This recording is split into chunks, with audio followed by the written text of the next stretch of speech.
بسم الله الرحمن الرحيم. هنكلمكم النهارده عن حاجه كويسه قوي، حاجه كلنا بنغفل عنها، وخصوصا لو انا رايح اشتري حمام وانا راجل مربي جديد. يعني انا راجل مربي جديد وجاي اشتري حمام من السوق مثلا. ايه اللي انا اعمله بقى؟ بصوا يا جماعه، اول حاجه من الحاجات اللي احنا بنقع فيها ان انت لازم تسال المشتري البائع ليك الحمام، بتساله الحمام ده كان بياكل ايه. في ناس كتير بتقعد تقول لك الحمام، يعني في حد سالني قال لي الحمام قاعد بقاله 3 ايام بيشرب ميه بس ومش راضي ياكل، والحمام مش عيان، يعني الحمام مش مريض، الحمام كويس وصحته حلوه بس قاطع الاكل. بص يا معلم، بنسبه 90% من مشاكل انقطاع الاكل، الحمام بيقطع اكل اللي انت حضرتك بتبقى لسه شاريه جديد وما يعرفش الحمام بياكل ايه. الحمام ممكن يكون بياكل علف، يعني يكون صاحبه بياكله علف، فالعلف هضمه سريع بالنسبه للحمام، مش زي الحبوب الكامله. الحبوب الكامله ايه في الهضم صعبه شويه، وهو سبحان الله البكتيريا اللي في امعاء الحمام ديت بتتعود على نوع الاكل اللي انت بتحطه له، فبتتعود عليه وبتحاول تتعامل معاه. لو الحمام ده من هو زغلول لحد ما كبر وهو بياكل علف حمام، وجيت انت حضرتك اكلته حبوب كامله، مش هيعرف ياكل، ولو كل هيعمل له مشاكل في المعده وهيبهدلك. طيب تحل المشكله دي ازاي؟ لو الحمام بياكل علف وانت مش عايز تاكله علف، بص يا باشا، هتعمل حاجه تدريجيه. يعني مثلا انت هتحط العلف زي ما كنت بتحطه، زي ما صاحبه كان بيحطه، وهتحط معاه نسبه كلفه بسيطه، يعني وليكن 20%. يعني انت لو بتاكله كيلو، حط 800 جرام علف وال 200 جرام كلفه.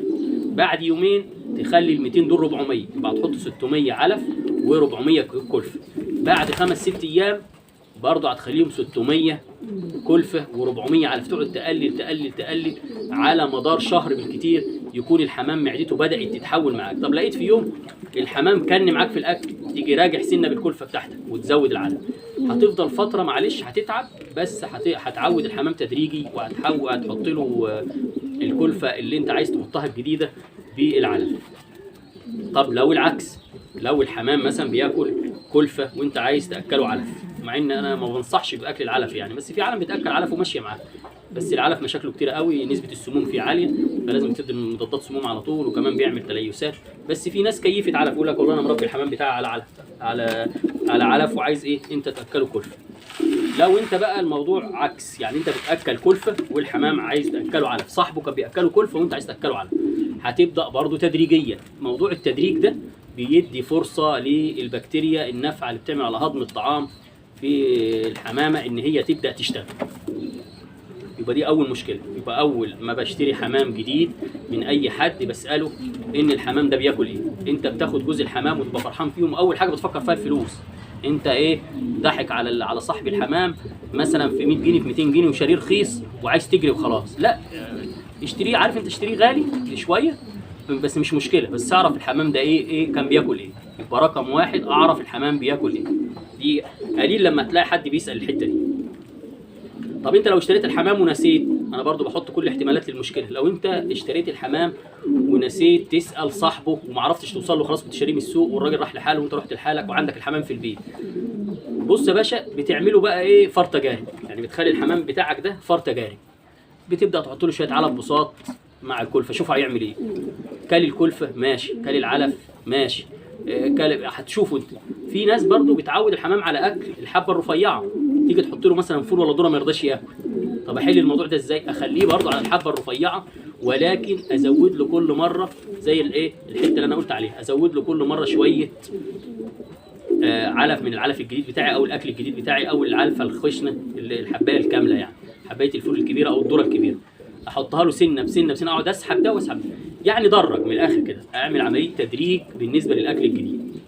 لو نسيت زي ما قلنا هتقعد تجرب في الحمام، هتحط له شويه من هنا وشويه من هنا لحد هو انت عم تحط له كذا نوع، ما تجيبش كتير، يعني هات كيلو بس، كيلو مشكل، وشوف الحمام هياكل ايه وخلي عينك عليه.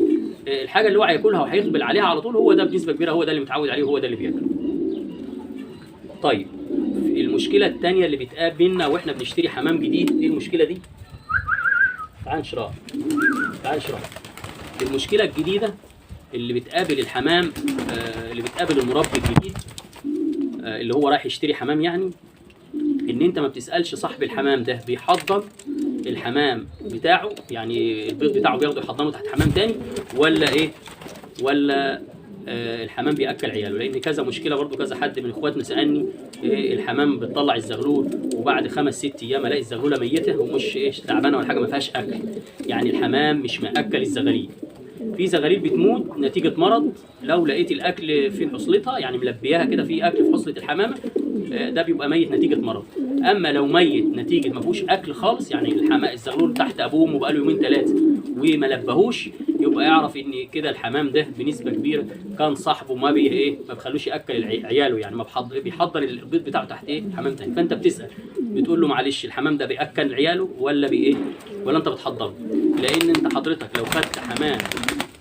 لو خدت حمام صاحبه بيحضن بيضه، يعني ما بخليهوش ياكل عياله، هتقابل مشكله كبيره قوي. لازم توفر له حضان. طب انا ما عنديش حضان، يبقى هضطر الحمام هياكل عياله. طب الحمام مش متعود، يبقى انت موتت الزغلول. يبقى تاني سؤال يا جماعه، خليك معايا بالراحه كده. تاني سؤال بتساله للمشتري اللي انت شاريه منه، الحمام ده بيحضن عياله ولا حضرتك ولا حضرتك يا بنتي كده، ولا حضرتك انت اللي بتحضن الزغاليل؟ طيب السؤال رقم 3، معلش انت بتشتري جوز حمام بقى عشان تبقى مربي كويس. الحكايه دي مش هتاخد معاك 5 دقايق في السوق يعني، او في الناس اللي الراجل اللي انت بتشتري منه مش هياخد معاك 5 دقايق بالظبط، بس انت هتبقى عارف راسك من رجليك. زي ما تشتري عربيه كده وتعرف العربيه دي كانت بتصين فين، او غيار الزيت بتاعها فين، او كده يعني.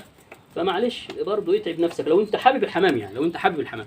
مش حابب الحمام بقى هات لك جوز وارميهم واعملهم ان شاء الله يولعوا بجاهز. بس انا بكلم الفيديو ده للناس اللي حابه تربي وعايز يبقى مربي ناجح، وعايز الحاجه بتاعته ما تتعبوش.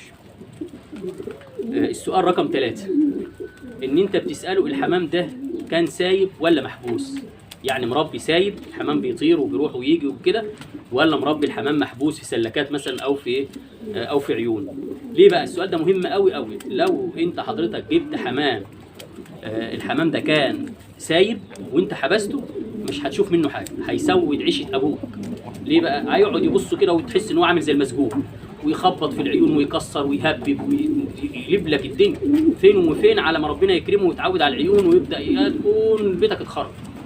يبقى السؤال رقم 3، حضرتك بتسال البايع الحمام ليك، انت الحمام ده بتربيه سايب ولا مربيه محبوس؟ وعلى اساسه بتشوف حمامك لو انت عندك امكانيه، هو كان حابسه مثلا في سلكات وعندك امكانيه تشتري سلكات، خلاص توكل على الله واشتريه. ما عندكش امكانيه، خلاص. ليه برضه؟ لان الحمام المحبوس في سلكات لما تيجي تربيه على الارض هيسود حياته. ليه؟ هو متعود على السلكات وصاحبه عامل له طاجن معين ومكان معين في يبيض فيه. هيجي على الارض يلاقي هيلاقي نفسه في الفضاء الخارجي. هيعمل هيقعد يبيض على الارض. انت حضرتك مش معوده ان هو يبيض في مكان معين، فهيبيض على الارض. الناس اخواتنا اللي بيبعتوا لي يقولوا لي الحمام بيبيض على الارض، بنسبه كبيره قوي الحمام ده كان عند يا اما انت مش موفر له عيون كافيه، يا اما حضرتك عندك ذكر مسيطر بيضرب الحمام مش مخليه يبيض في مكانه، يا اما رقم 3 الحمام ده كان محبوس وانت جيت ربيته سايب. محبوس بيبقى صاحبه عامل له طاجن معين، طواجن زي دي كده اهي، طاجن زي ده بيبيض فيه، فيجي عندك في الارض ما هيبيض فين؟ ولا لاقي عشه ولا لاقي طواجن ولا لاقي، بيجي والبتاع البيضه حسقاه بيجي ظارفها في اي حته.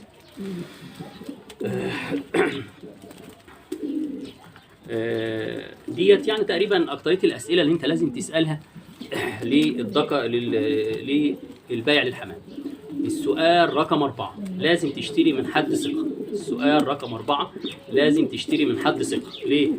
لان ممكن انت ما تشتريش من حد ثقه، وخصوصا اخواتنا التجار اللي ما عندهمش ضمير، الاخوه الشرفاء يعني اللي ما عندهمش ضمير، بيبيع لك ذكرين على اساس انه ذكر وانتاج. تفضل انت حاطط الحمام وتحط له اكل ويضربوا ببعض يدغدغوا بعض، وعايزهم ذكرين ويبيضوا، حاجه تجنن.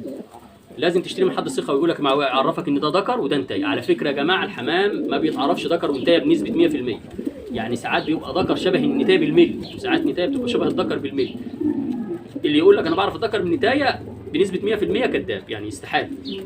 انا كان بيطلع لي حمام والله العظيم النتايه تزوم وتعمل الدنيا وتبص تقلب الدنيا، وفي الاخر تطلع نتايه، يعني انا مش عارف يعني.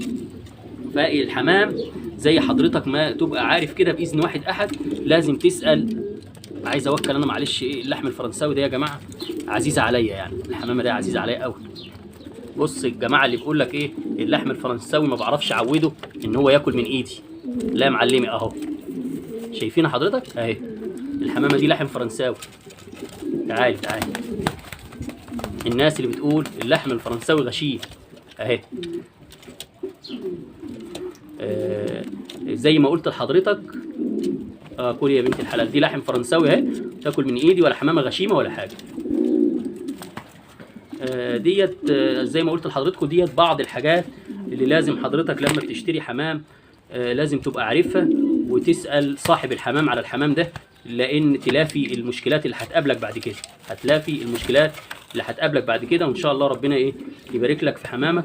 لو عجبكم الفيديو ادعوا لنا دعوه، اخوكم طاهر غاوي حمام، والسلام عليكم ورحمه الله.